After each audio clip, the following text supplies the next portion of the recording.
to all of the promises. Okay, here comes Ephesians 2, 8, and 9. Now you might say, but didn't we read in Ephesians 2, 8, and 9 that faith is a gift of God, and therefore it must be something that just comes directly from God? Okay, all of you who've read The Potter's Freedom, I know, I'm going to see it in channel, you're all going to be going, oh, not again.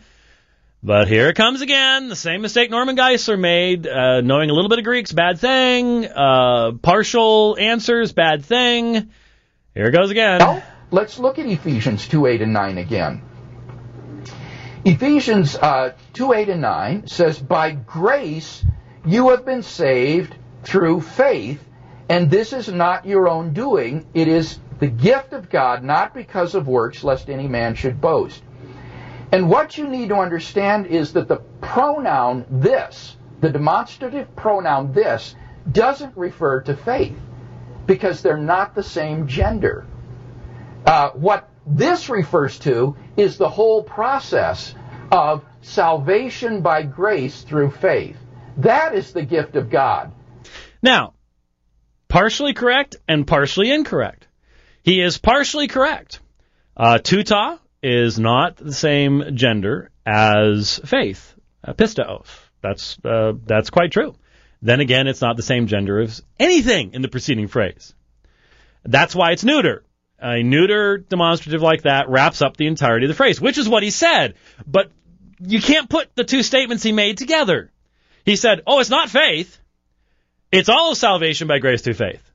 Well, okay, so if it includes everything in the preceding phrase, then it's the grace, the salvation, and the faith? Or is it just the grace and the salvation and the faith is the human part? I mean, how do you come up with this? If the entirety of the preceding phrase, which he's correct, Tuta's wrapping it all up, is the gift of God, then that includes faith. There's nothing that's a neuter in that preceding phrase. And you would think, after all these years of discussing these things and how many books have been written, that the other side would start to deal with our arguments. But they won't. And eventually you start getting the feeling that the reason that they don't is because they can't.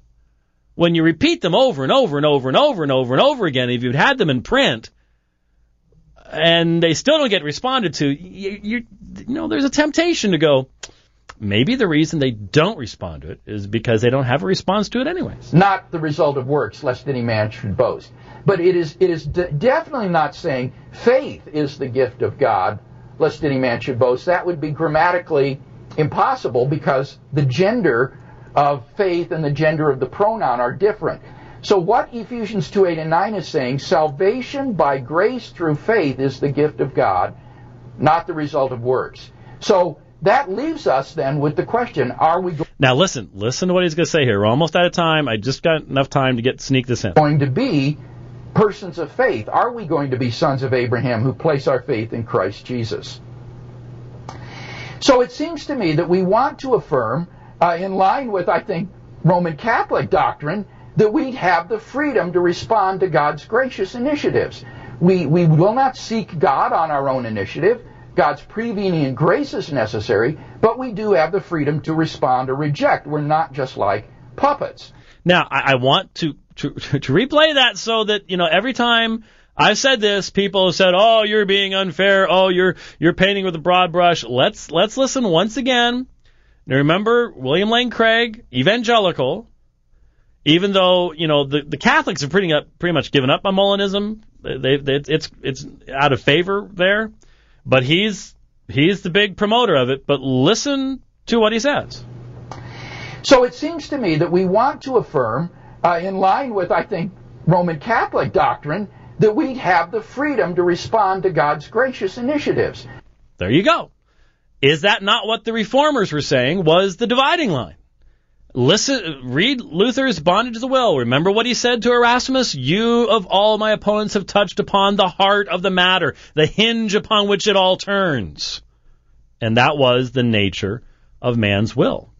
Whether God's grace is just a prevenient grace that tries but fails, or whether it's an effective grace, man's abilities, This is central to the entire Reformation, and it just needs to be understood that if you stand with the Norman Geislers and the William Lane Craigs and the Frank Beckwiths up until, a year and a half ago, in holding to Rome's view of man and Rome's view of grace, it shouldn't be overly shocking that group of people is producing almost no meaningful apologetics in regards to Roman Catholicism at all, because you can't.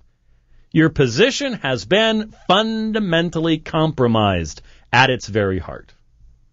And that is worth doing a Radio Free Geneva about.